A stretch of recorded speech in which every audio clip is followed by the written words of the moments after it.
Ayo,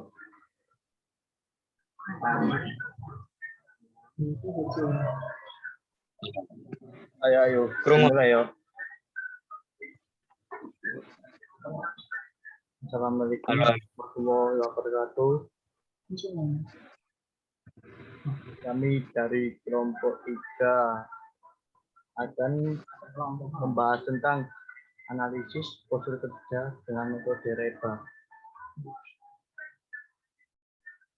Kelompok kami terdiri dari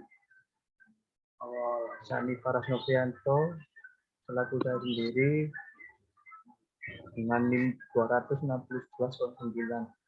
dan anggota yang kedua Muhammad Sabila Rosyad dengan NIM 260.1120. Yang ketiga Arman Maulana Akbar dengan NIM 260.1124.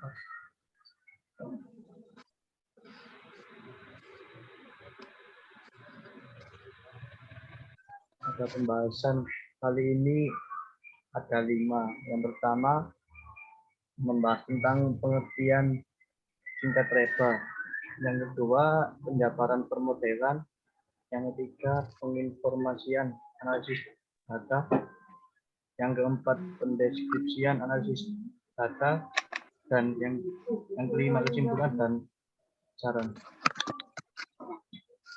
Oke, begitu kita masuk pada pengertian REBA. Baca ini.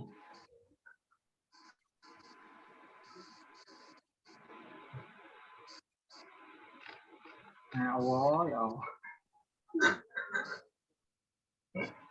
REBA merupakan salah satu metode yang bisa digunakan dalam analisa postur kerja.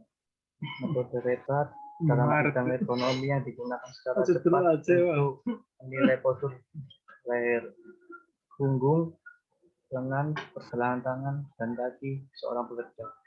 Analisa dapat dibuat sebelum atau setelah sebuah interferensi untuk mendemonstrasikan risiko yang telah dihentikan dari sebuah cedera yang timbul dengan didapatkannya nilai REBA tersebut. Dapat diketahui level risiko dan kebutuhan akan tindakan yang perlu dilakukan untuk perbaikan kerja.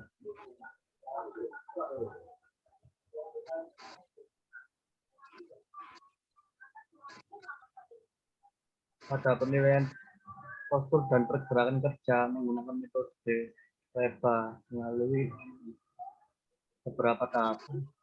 Yang pertama, pengambilan data postur kerja dengan menggunakan bantuan video atau foto. Yang kedua, perhitungan REBA dimulai dengan menganalisis posisi neck, trunk, dan leg. Yang ketiga, skor A dan B dikombinasikan ke tabel C dan E dan Do. Ditambahkan aktivitas skor akan didapat nilai akhir yang menggambarkan hasil analisis postur kerja. Yang keempat, perhitungan analisis postur ini dilakukan untuk posisi tubuh kiri dan kanan.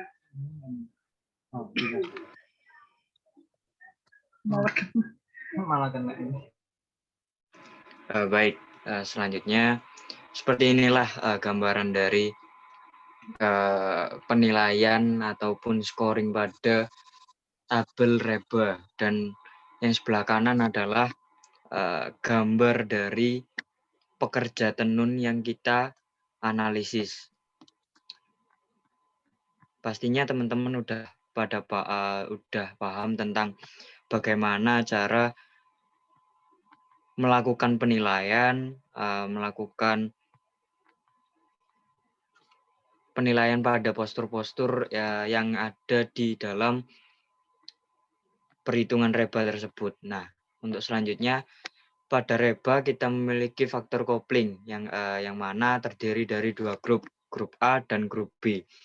Melihat dari gambar yang telah kita analisis, perhitungan untuk grup A yang terdiri dari neck atau leher, trunk atau batang tubuh, kemudian kaki atau leg, menjadi analisis yang kita lakukan yakni A, postur tubuh bagian leher berada pada posisi netral. yang mana diberi skor 2. Kemudian postur tubuh, bagian batang tubuh diberi skor 2. Postur tubuh bagian kaki pada posisi tidak seimbang diberi skor 2 plus 2 sama dengan 4. Yang mana skor total dari grup A yakni dengan nilai tabel A 6 dan skor beban dengan beban di bawah 2 kg, yang mana skornya 0, maka skor total dari perhitungan grup A adalah 6.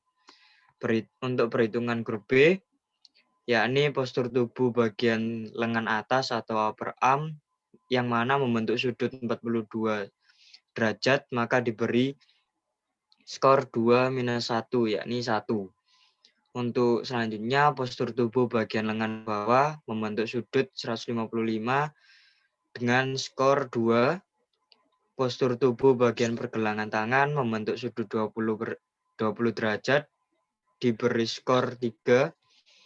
Kemudian dengan perhitungan tersebut, nilai tabel B adalah 3, skor beban yakni 0, dan juga total skor ya grup B yakni 3.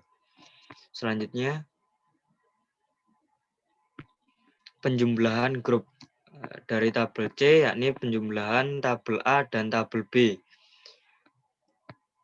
Penjumlahan nilai tabel A plus nilai tabel B yakni 5 dengan skor akhir atau grand score. Skor akhir terdiri dari aktivitas menenun kain yang mana nilai C ditambah dengan nilai aktivitas yakni 5 plus 1 yakni 6.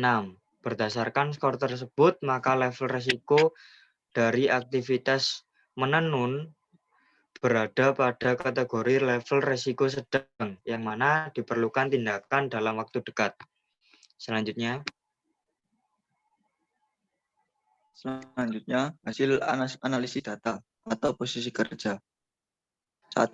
Duduk sedikit membungkuk, tangan terentang ke depan. Skor akhir untuk elemen melakukan kegiatan menenun kain dengan postur kerja duduk sedikit membungkuk, tangan terentang ke depan adalah 3, yang berada di level resiko sedang. Yang kedua, duduk sedikit membungkuk, tangan terentang ke depan dan kaki menekuk.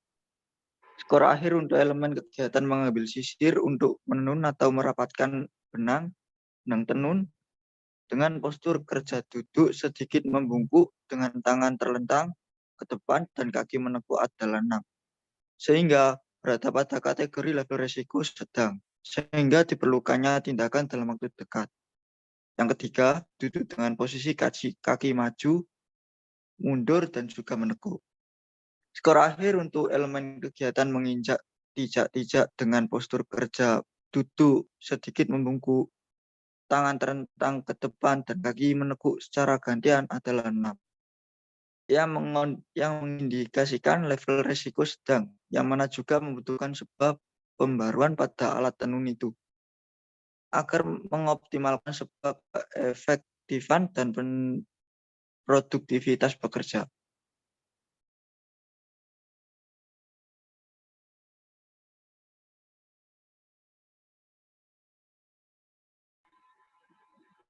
Selanjutnya, kesimpulan dan sarannya. Untuk kesimpulannya, dari hasil penelitian didapatkan faktor-faktor risiko dari postur kerja dari seorang pekerja tenun yang memiliki level risiko sedang dengan rincian sebagai berikut. 1. Postur duduk membungkuk dengan tangan terentang ke depan dan kaki menekuk. Dikarenakan alat tenun yang sedikit terlalu rendah dan bekerja dengan posisi kaki menekuk. Yang kedua, postur duduk dengan tangan terentang ke depan untuk elemen kegiatan mendorong tandalan ke depan dan ke belakang, sehingga saat mendorong tandalan ke belakang, tubuh kerja berada dalam posisi sedikit membungkuk ke depan dan ke belakang.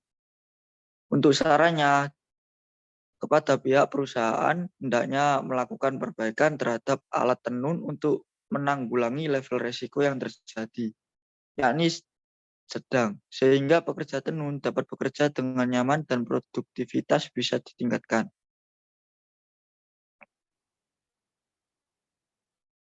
Terima kasih. Ini hasil kerja dari kelompok 3. Assalamualaikum warahmatullahi wabarakatuh. Waalaikumsalam. Waalaikumsalam warahmatullahi Ojo, wabarakatuh. ojo dijawab.